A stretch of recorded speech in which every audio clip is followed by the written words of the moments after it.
Honorable President of Bangladesh respectively, it is a great honor to have amongst us Excellency Dr. Jose Ramos Horta in our celebration of the first Victory Day following the July-August Revolution, to engage in a fruitful discussion on all possible sectors of collaboration.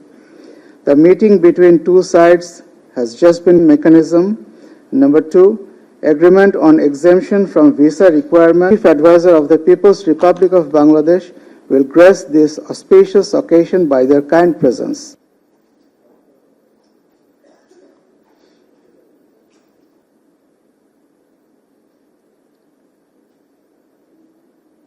We exchange the MOU now.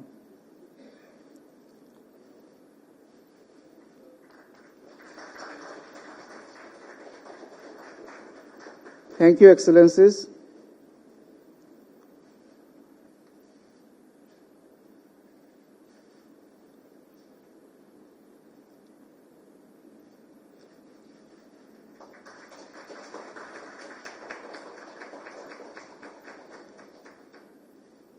Thank you, Excellencies. To request you all to join the joint press appearance. Thank you all. Long live Bangladesh, Timor-Leste.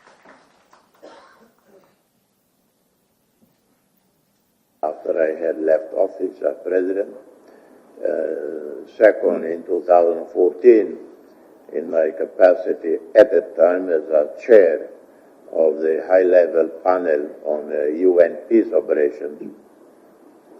Today, to visit a new Bangladesh that is going through remarkable transition and transformation, led by one of the most recognizable face in the world, recognizable name, led by one of the most respected, esteemed leader in the world.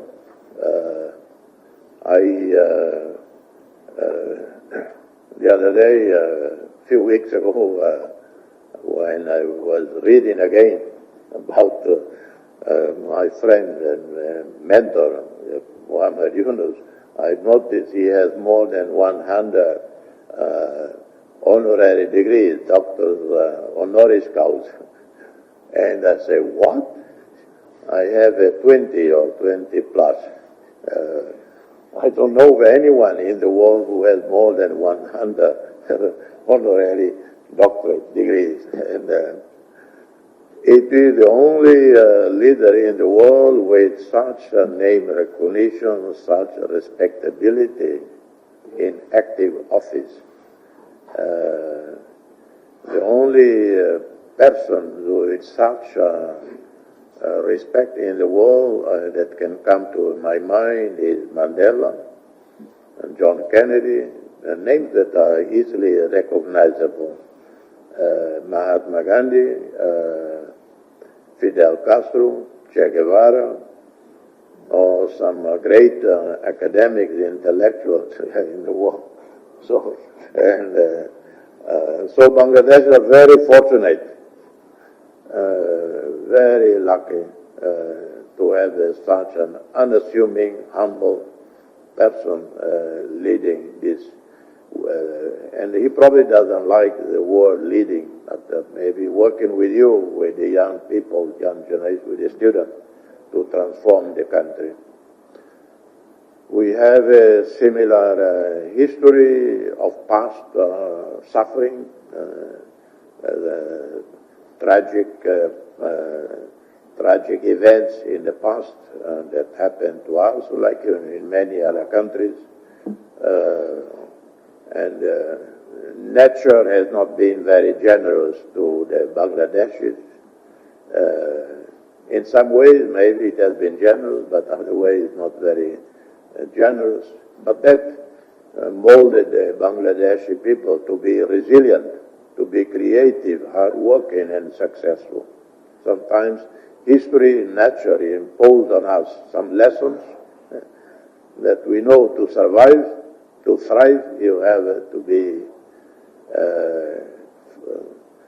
study, work hard, And that's how we observe Bangladeshis in my country and around the world. So this country has tremendous future under my friend, mentor, because every time I email Professor Yunus, I always say, dear brother, dear friend, dear mentor. And maybe I'm not too young to be mentored by him. He probably say, we are almost the same age, why is calling me mentor? So thank you for hosting me here. We're very, very honored, and we have just witnessed the signing of some agreements, some MOUs, but we will do more in the months and years to come to expand economic trade relations. And I think we can import more, Timor-Leste import more from Bangladesh, and we invite Bangladeshi companies to come and look for Timor-Leste, because by next year we will join ASEAN and will be part of a region of 700 million people with a joint GDP of over 4 trillion. And we also, next year, we might be experiencing high economic growth with the potential agreement and development of a major gas field called Greater Sunrise. Hopefully an agreement will be signed in the next few weeks, and that finally see this project taking place. It has been stuck for 20 years, but finally all sides seem to converge on an agreement. I'm not involved in the negotiations, in the arrangements, but I hear from the media in the region that an agreement is possible very soon. And this will enable the government to invest more in infrastructure, in education, in health, in environment protection, and so on. So in that regard, we would hope to have my mentor, friend, Professor Yunus, and Bangladesh as a partner with Timor-Leste. Thank you. 16th of December, our Victory Day. You are not only the responsibility of the government, you also chose a date which is so unique in our history, and also look forward to build a future together. So I thank you on behalf of all the people of Bangladesh for joining us on this day of victory. I tried to explain to you how the circumstances led to the collapse of the previous government, that the leader of the previous government had to flee from the country. And there was a vacuum in the country. And finally it was resolved by creating a new government headed by me. So we have to honor the expectations of the sacrifices made by the young generation and their supporters from the people by giving their lives and getting wounded in thousands. The aim is to create, as you mentioned, new Bangladesh, departing from the terrible things that we have done to ourselves in the past. So that's our mission that we want to continue with. As you have heard, he's speaking about me, you realize that one has to be a really good friend to say all those nice words. He himself is a great diplomat, made a name for himself in the United Nations, pleading and working for the freedom of East Timor. He's a freedom fighter. And he continued to remain a fighter for his government and his country. He's a great writer. He very frequently writes op-eds in international newspapers. Occasionally, I joined him as a co-author of those op-eds. And he stands up for the rights of the people all around the world, not just Timor-Leste. So he's a very known person in the world. And I'm so happy to be a friend of his, and he being my friend. I can call him a friend. I was stunned when I heard that when he received the Nobel Peace Prize, he put all his money in microcredit. So that was a very pleasant surprise for me that still our relationship was not that close at that time. When I heard that, it really amazed me. That shows something that he really loved to do, giving all his money, the prize money, into microcredit. And since he became a foreign minister in the beginning, he was promoting microcredit and invited me and my colleagues to come to East Timor to promote that. Even before I arrived, Helen Todd, a close friend of ours from Malaysia, she was invited to start a microcredit program in East Timor. So when I arrived, I could go and visit them in Mosin Nasi and other areas of East Timor. So ever since, he became a big fan of microcredit and all the things that it stands for, particularly in his country, and promoting it internationally. And we can joint statements asking for rights for the people, our rights for the environment, and similar other issues. We have issued so many common statements together, bringing other people to sign in. And what surprised me, he was the one who jumped up to sign statements to protect me. And you remember many hundreds of people around the world who signed those statements again and again to protect me from the previous regime's anger against me. And he was always the first one to come up and say, I'm there, and put his name on those statements around the world. And that friendship continues. Today we can work together. So in many, many fields we explore.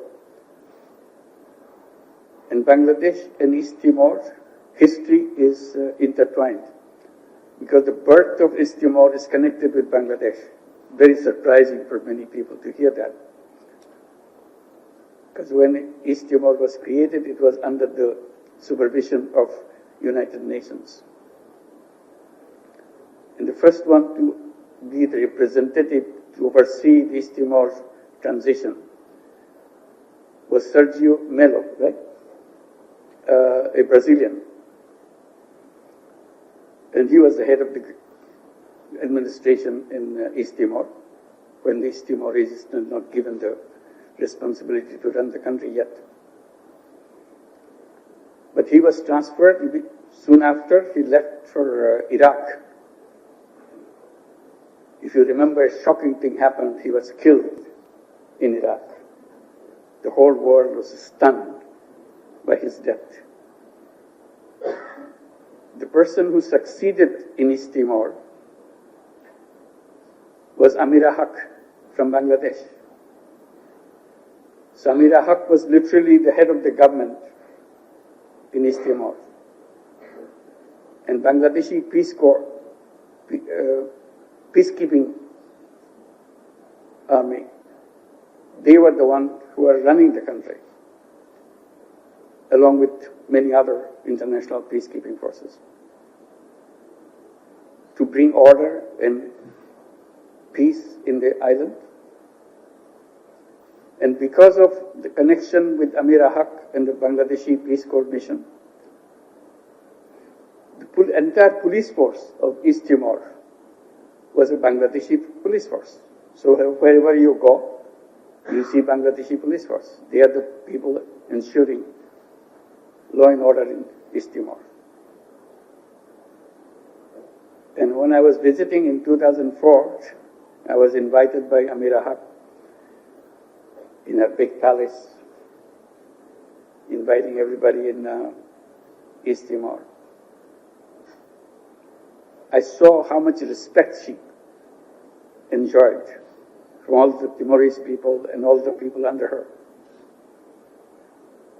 And she did a good job in running the country and win the respect and love of the Timorese people. And I realized it when I was visiting the villages. The moment they knew that I'm from Bangladesh, they always admired because some Bangladeshis are running the country. So I can see how much love and respect she enjoyed at that time. And still, many Bangladeshis work there. I don't know about the police force. Police force is probably now Timorese police force. But the fact that at the very birth, Bangladesh was very much part of Timorese history, East Timor's history. So you continue to have that relationship, that warm relationship that we created, to continue to do that. And East Timor will be part of ASEAN very soon. And His Excellency has assured us, as ASEAN member, he will try his best to make sure ASEAN supports us in the Rohingya issues, to restore Rohingyas back to Myanmar. So we discussed in details about how this can be achieved, how to make the international opinion go towards the repatriation of Rohingyas from Bangladesh back to Myanmar. It will be a strong support for us. Besides all the international forums, we look forward to get the support from East Timor. And His Excellency has expressed his support wherever it's needed. And we are so proud to have him with us. It's a wonderful occasion to be here today, to see him. And I hope this will not be the last. He has already visited twice Bangladesh. This is the third time. This is the third time, yes. This is the third time he has visited. So I hope there will be many more times to come and visit. And our relationship continue to grow. And we signed some agreements, but beyond the agreements, we also make sure that our relationship on trade, on investments continue and expand. And His Excellency has invited all our investors in Bangladesh to come and invest in East Timor. And we'll be very happy to encourage to build the relationship which started with the birth of East Timor, continue to be bigger with the support from His Excellency's office and the people of East Timor to make it bigger and bigger. Even when I was visiting, first time in 2004, I saw many Bangladeshi products in the villages, not in the city. City is there. Many Bangladeshi products, they're everyday products. They see it as their own. They say something. Chairs, tables, brand goods, plastic chairs and all that. Lots of things. So it made me happy that yes, our business people coming to East Timor and see the vacuum there and helping people, and people enjoyed those products that they were having. So we are inviting East Timor to widen that, not only selling products, also producing products in East Timor for a bigger market around the East Timor. So we'll be looking forward to that. But with these words, we again thank Your Excellency for being here with us today and make the whole nation happy for your presence. Thank you.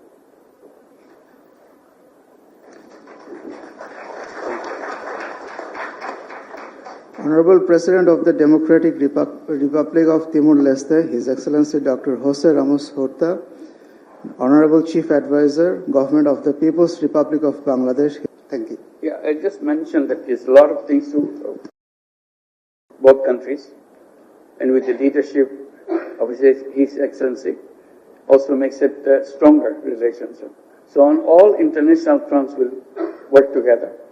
Particularly, East Timor can be very helpful for us to play a role, mediating role between Myanmar and Bangladesh to repatriate all the Rohingyas from Bangladesh back to Myanmar. So, and they are very close. They know each other very well, the leadership of Myanmar and His Excellency.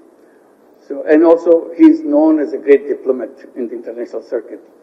So I hope we are looking forward to take advantage of that skill together with the friendship that he has for all countries, Myanmar and Bangladesh and his own, to make a peaceful solution to the problem in the Rohingya things.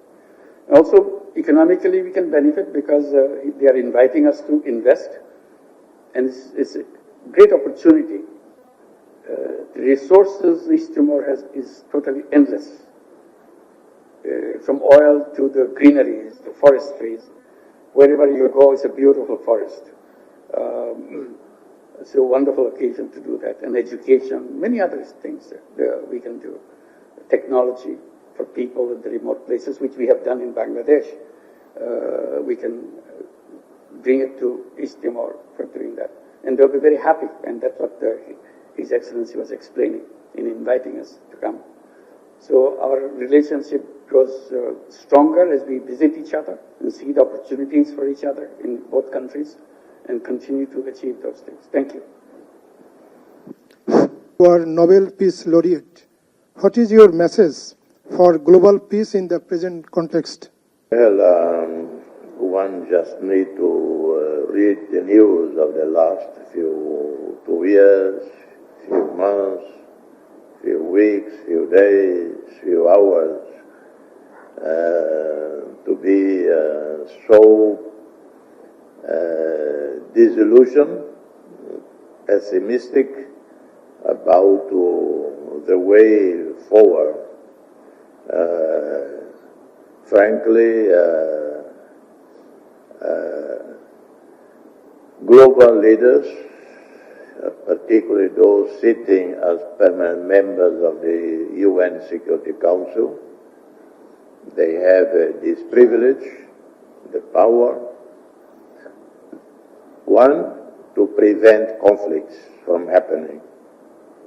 Second, when conflicts happen, they are supposed to expeditiously try to resolve. And yet, at least 4 of the permanent members are involved directly or indirectly in some of the worst conflicts today in the world, whether Ukraine, or Middle East, Gaza, Lebanon, Syria now. And if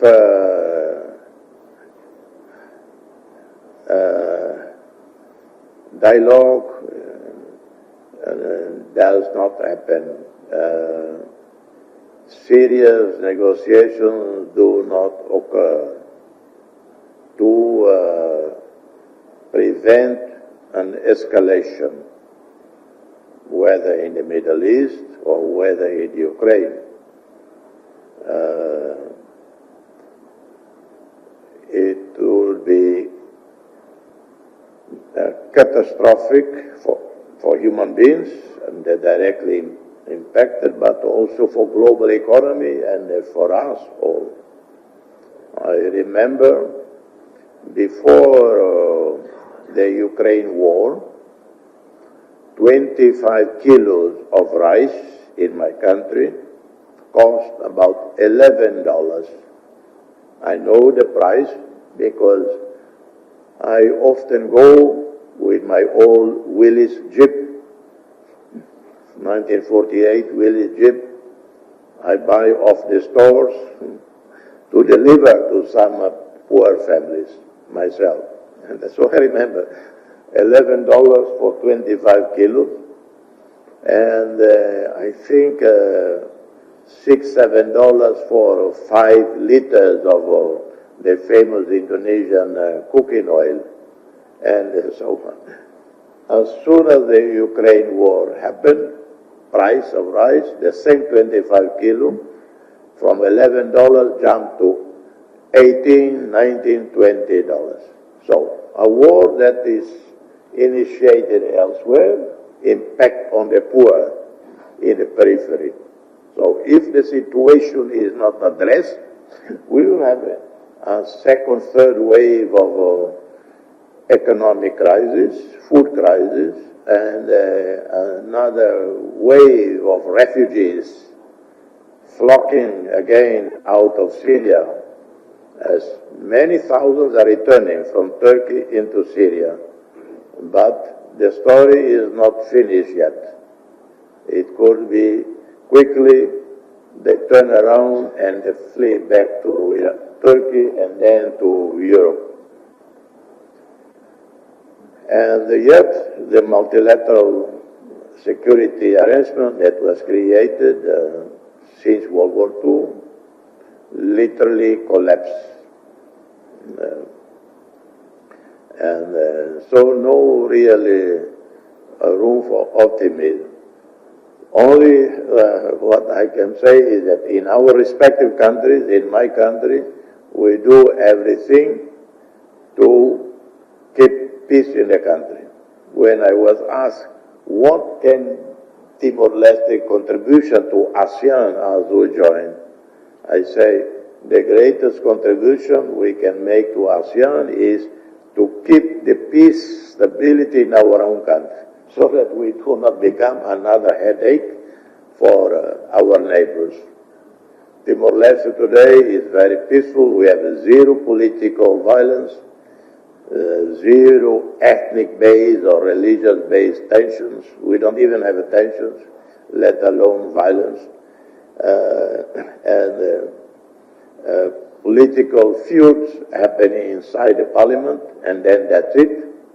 Outside the parliament, they start talking again, the members of parliament, and go together to parties and so on, to resume the fight the next day in the parliament. And that's it. That will be our best contribution to ASEAN. We are too small to contribute anything of any significance. But if we keep the peace in Timor-Leste, ASEAN will be relieved, very happy. So, but there are, back to your question about the global situation, it is very grave. We hope that somehow President Donald Trump will disappoint everybody, in the sense they have so little expectation on him to bring peace to the world, that he might surprise everybody that he is the one who will end the Ukraine war. He is the one who will tell Israel to retreat and allow the Palestinians to have a home safe, like Israelis also demand. Maybe him. If he does that, if Donald Trump does that, I would file a letter to the Nobel Committee in Oslo. Please give the Peace Prize to Donald Trump. Very good. Good idea. Thanks. With this, we conclude the joint